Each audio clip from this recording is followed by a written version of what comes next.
Rey, muy buenas tardes. Usted es un hombre especializado en derecho electoral, pero tendrá una reacción como ciudadano cuando escuche este comunicado de la Fiscalía. No, sin duda, ¿no? Que corresponde que efectivamente se pueda investigar con celeridad cualquier presunta comisión de delitos, más aún, sobre todo si se han dado en el marco de convulsión social. Y me parece bien el llamado que hace la Fiscalía de mantener la reserva de las investigaciones, porque al final del día, justamente es en esta etapa preliminar la reserva lo que puede coadyuvar incluso al éxito de la investigación definitiva y que pueda pasarse ya, digamos, al proceso penal que corresponda para determinar las responsabilidades que hubiera lugar. ¿Cuánto tiempo demora esta fase preliminar? En realidad va a depender mucho de cómo trabaje la Fiscalía, eventualmente de qué tan fácil pueda ser obtener los medios probatorios, ¿no? Las testimoniales que ya, por lo visto, ya se han obtenido. Entonces, ¿Qué dices? con lo cual, dentro de todo, claro, han pasado casi 2 meses, sí, pero al menos ya se está avanzando, ¿no? Pero, ¿cómo sabemos que no va a suceder lo mismo que en Bagua, donde las investigaciones continúan todavía? Lo de Bagua fue en julio del año 9, me parece, hace casi 14 años. Esperemos que eso no ocurra, las gestiones cambian, los fiscales cambian, las normas justamente tienen que adecuarse a los nuevos tiempos y a las nuevas necesidades y esperemos que justamente nuestras autoridades puedan actuar con la celeridad que la ciudadanía demanda, ¿no? Bueno, muchas gracias por habernos dado una opinión sobre un dominio del derecho que no es el suyo. Usted no es un penalista, pero ha tenido la amabilidad de darnos su opinión. Lo suyo es el derecho electoral. Y aquí estamos ante una solicitud que ha sido formulada por una comisión especializada del Congreso a las autoridades electorales para que ellas den su opinión sobre los proyectos que hay en curso para modificar el funcionamiento de esos organismos, es decir, el Jurado Nacional de Elecciones, la OMPE y RENIEC. Su opinión sobre esta iniciativa. Claro, habría que recordar que ciertamente el último viernes, efectivamente, la tercera versión del proyecto de dictamen que acumulaba 3 iniciativas de reforma constitucional no fue aprobada en la comisión, pero hay una reconsideración pendiente. Pero habría que señalar también que efectivamente, como lo refiere el Pleno del Jurado Nacional de Elecciones, es importante que las reformas constitucionales se encuentren debidamente sustentadas y no estén, digamos, pensadas u orientadas en una determinada persona. ¿Y por qué lo digo? Por ejemplo, acto 1 se pide el recorte del mandato del jefe nacional de la OMPE y el presidente del Jurado de Elecciones. Señor Corbeto y señor Salas Arenas, respectivamente. Exacto. Acto 2 se les pide ya, no con iniciativa legislativa de reforma constitucional que se le recorte, sino, por favor, renuncie. Acto 3, en la primera versión del proyecto de dictamen, proponía crear 2 salas con la finalidad de que, valga un poco la redundancia, el doctor Salas Arenas, o en general, quien ocupase la presidencia del jurado, no ejerza función jurisdiccional. Y acto 4, que se vio el viernes, pretendían suprimir de la Constitución que quien provenga del Poder Judicial presida el Jurado Nacional de Elecciones. Entonces, estos 4 hechos permitirían sostener que en realidad no se está quizás actuando en función de, si se quiere, una legislación abstracta, con vocación de permanencia en el tiempo, máxima si estamos hablando de una reforma constitucional, sino que se está pensando más en lo que quizás puede haber ocurrido hace 2 años o en función de simpatías o antipatías que se pueda tener con personas en concreto, y así no se reforma la Constitución. ¿Usted cree que es justificado el sentimiento de quienes creen que estas medidas son una nueva expresión de la tesis del fraude?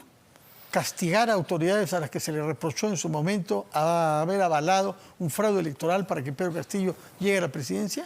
Yo creo que quizás lo que sí está pasando es una intención, a mi juicio, poco apresurada para abordar reformas del sistema electoral que requiere salvaguardarse su autonomía, su independencia y su imparcialidad, ¿no? Y si más aún todavía se está viendo si es que hay o no hay adelanto, estar, disculpe la expresión, manoseando un poco, digamos, a las instituciones electorales no es muy saludable con miras justamente a esos procesos electorales. Las reformas de este tipo que quieren implementarse requieren sostenerse en principios y requieren un debate mucho más amplio, ¿no? No es un tema solamente de lo que eventualmente puede opinar el sistema electoral, lo que podamos opinar algunos que otros especialistas, sino fundamentalmente reflexionar sobre qué tipo de sistema queremos, ¿no? O sea, no es un tema de decir ya, quiero ampliar de 5 a 7 y veo cómo hago o de dónde saco los 2 más, no, sino es ver qué modelo queremos. O ya, queremos salas, oye, pero ojo, salas electorales y hacen referencia a un precedente electoral vinculante que hasta ahorita no existe. El jurado presentó en congresos anteriores la figura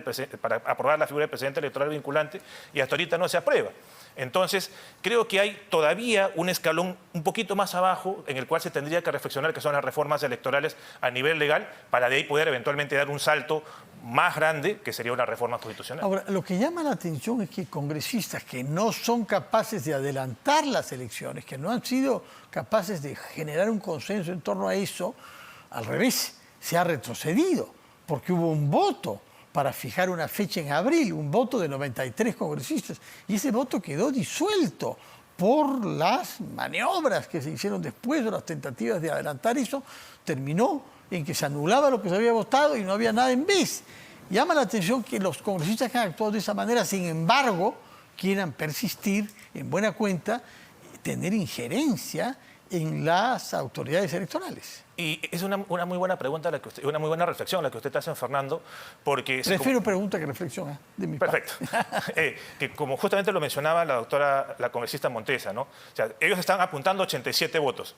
La pregunta es, ¿las reformas constitucionales que están promoviendo realmente van a tener 87 votos o siquiera van a tener 66 votos para ir a un referéndum? Reformas como justamente la que nos convoca el día de hoy. Difícilmente, ¿no? Si ya en la primera votación que han tenido el viernes ni siquiera ha podido ser aprobada, más allá de que eventualmente se pueda reconsiderar el día de mañana. Entonces, ¿con qué objeto impulsar reformas constitucionales que no van a tener 87 votos? ¿Realmente queremos las reformas constitucionales? ¿Queremos efectivamente reformas constitucionales que sean ratificadas por referéndum? ¿A qué estamos apuntando? Eso es lo que yo quisiera que nos conteste usted. ¿A qué estamos apuntando?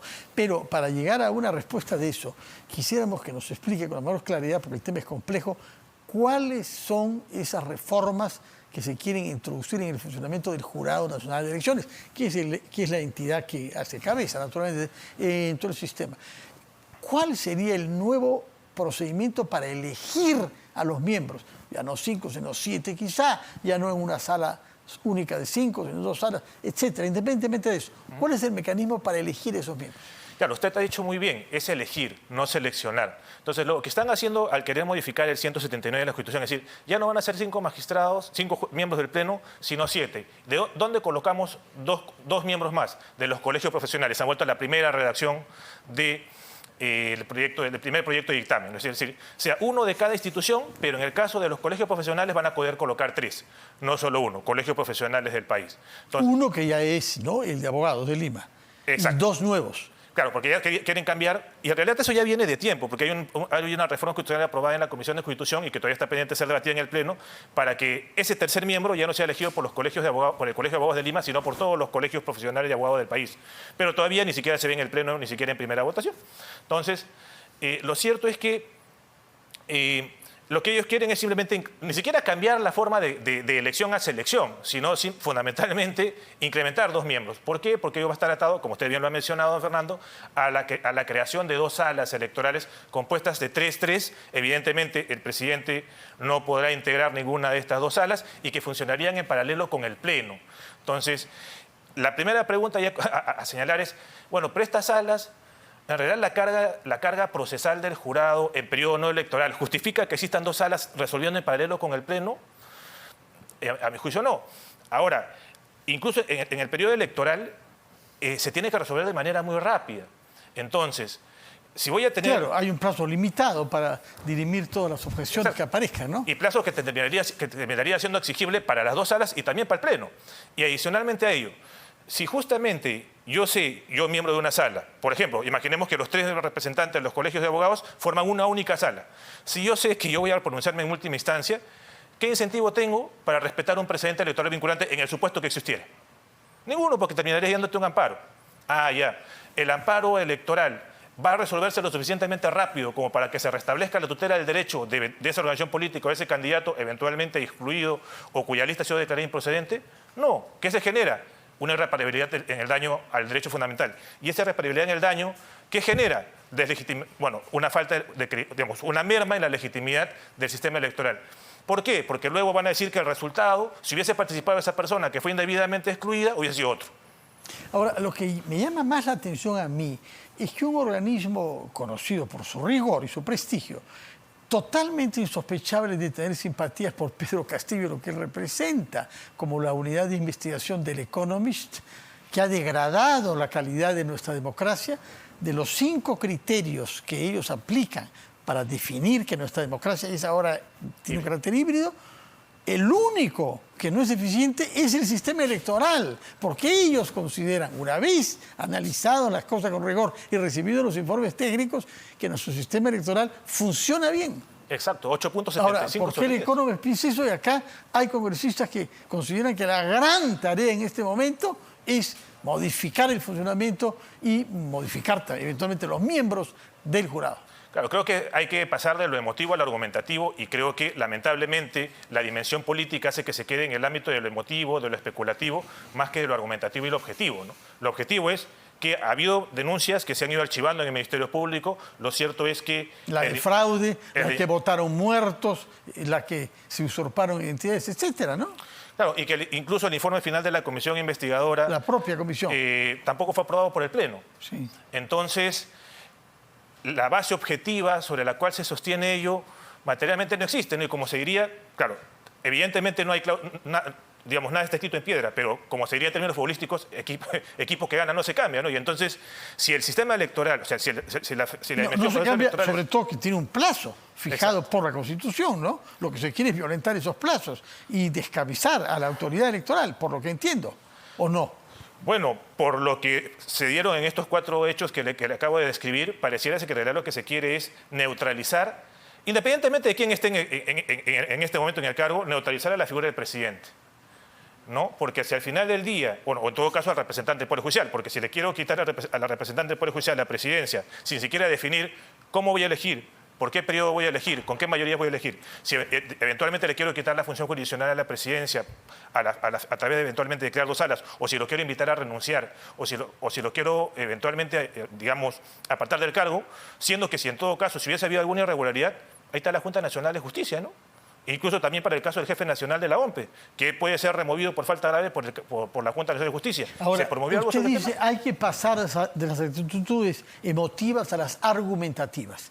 Y quisiera saber si las iniciativas tomadas por el Congreso y la comisión respectiva están amparadas por un informe técnico de algún especialista, colega suyo, que haya estudiado el sistema electoral y que ¿tenemos algún documento técnico que avale estas iniciativas del Congreso?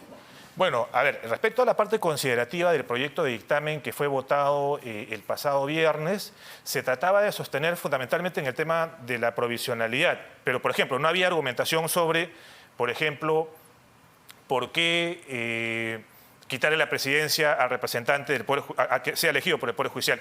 Y en el caso, por ejemplo, de la provisionalidad y la permanencia de la jurisdicción electoral, por ejemplo, en realidad eso está en función... Una cosa es cómo funciona en un proceso electoral y otra cosa es cómo funciona en periodo no electoral. Eso, por ejemplo, faltaba eventualmente afinar. En el caso del incremento del número de jueces electorales, sí, efectivamente ha habido algunos especialistas que han opinado que debiera incrementarse el número. Pero el tema no es tanto si se incrementa o no se incrementa. El tema es de dónde provienen y cómo se eligen. Y nuevamente, ¿quiénes son esos especialistas? Porque yo no he visto documentos técnicos sobre eso. ¿Hay autoridades reconocidas en derecho electoral que se han pronunciado sobre eso? Si mal no recuerdo, en el proyecto de dictamen se hacía referencia a que habían pedido opinión. Y en el marco de esos pedidos de opinión es que la propia asesoría técnica de la Comisión de Constitución, que tiene un equipo técnico, es la que ha un poco desarrollado esta argumentación. Y en el caso de los colegios profesionales, ellos refieren que, como los colegios profesionales provienen de la sociedad civil, en consecuencia hay que incrementar la participación de la sociedad civil. Pero eso es una arista, la arista por la que va el Pleno del Jurado de Elecciones y por la cual opina en contra, por ejemplo, de ese extremo del análisis del proyecto de dictamen, en su parte considerativa es, ojo, acá, perfecto, tú has cogido únicamente la dimensión de representatividad de la sociedad civil, pero te olvidas del principio de pluralismo y que está atado al principio de representación equitativa, que supone que tienes que tener un miembro que provenga de una institución diferente, no 3 de solo una si encima le vas a crear una sala. Entonces, ese tipo de aristas evidentemente no han sido, desde nuestro punto de vista, del todo desarrolladas, como es el caso, por ejemplo, de los jurados electorales centralizados, en los cuales se ha querido, escuchaba al señor presidente de la comisión, remitirse mucho a la ley. No decir, bueno, que esto lo desarrolle, que lo desarrolle la ley. Bueno, pero si tanto se quiere desarrollar la ley, entonces, ¿para qué hacer una reforma constitucional? Punto 1. Y punto 2. Se le ha pedido opinión al MEF sobre cuánto va a implicar. Ya, no le crean eventualmente al jurado. Pregúntenle al MEF eventualmente, cuánto implicaría crear jurados electorales descentralizados permanentes, ¿no? Entonces, yo cuando revisé las versiones respectivas del proyecto de dictamen, no encontré que haya habido algún sustento técnico económico sobre el tema, porque el análisis costo-beneficio que hace el proyecto de dictamen, quizás pensando que es una reforma constitucional, se queda en el ámbito de la dimensión cualitativa. Pero cuando yo voy a pasar algo que al día de hoy no existe y convertirlo sobre todo en permanente, como es un jurado electoral descentralizado, sin saber siquiera cuántos van a ser, cuántos números de miembros va a tener y por qué periodo van a ser elegidos, eso es dinero. Y en una coyuntura en la cual dinero, lamentablemente, a nuestro país no le sobra, ¿no? Por otra parte, la idea, como dice usted, para darle la palabra a la sociedad civil, de que los colegios profesionales elijan a 1, 2 o 3 miembros del jurado electoral, contrasta con experiencias negativas que hemos tenido, porque me parece recordar que en la elección pasada del 21 hubo una dificultad y el Colegio de Abogados no lograba, ni siquiera ellos, el de Lima, elegir a su representante, ¿no?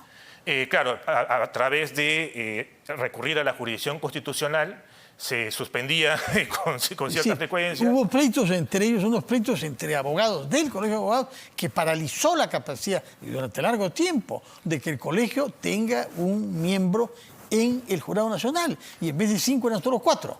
Claro, y ahí, por ejemplo, y gracias por la pregunta, Fernando, porque permite evidenciar que sí existen algunas otras medidas que permitirían, por ejemplo, coadyuvar a que se eviten esos problemas. Por ejemplo, sin ir muy lejos, ¿qué hizo el Congreso respecto al sistema de elección de representantes de la Facultad de Derecho de universidades públicas y privadas? Dijo que la OMP esté a cargo.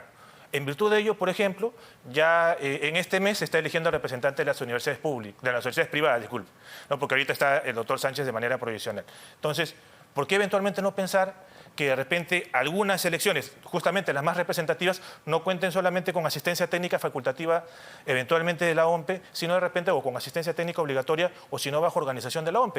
Pero ¿no es mucho más fácil de hacer y mucho más seguro que haya un concurso público que la Junta Nacional de Justicia elija? Bueno, ahí sí yo no podía pronunciarme en representación del jurado, no. Pero en principio lo que yo sí podría decir es que esa propuesta singularmente interesante implicaría cambiar elección por selección, en la cual ya yo no termino eligiendo a los más representativos, sino, o eventualmente, volviendo a las comparaciones futbolísticas, a que vende más camisetas, sino al que juega mejor, ¿no? Entonces, en ese orden de ideas, ahí, por ejemplo, la propuesta de la JNJ implicaría, bueno, ¿y por qué la JNJ solamente va a colocar a 3 y mejor en todo caso que coloque a 5, ¿no? Porque al final del día voy a pasar de una modalidad de elección a una modalidad de selección. Hay uno que es de la Corte Suprema de todas maneras, el presidente. No, claro. Si es que los congresistas no quieren también traerse abajo eso.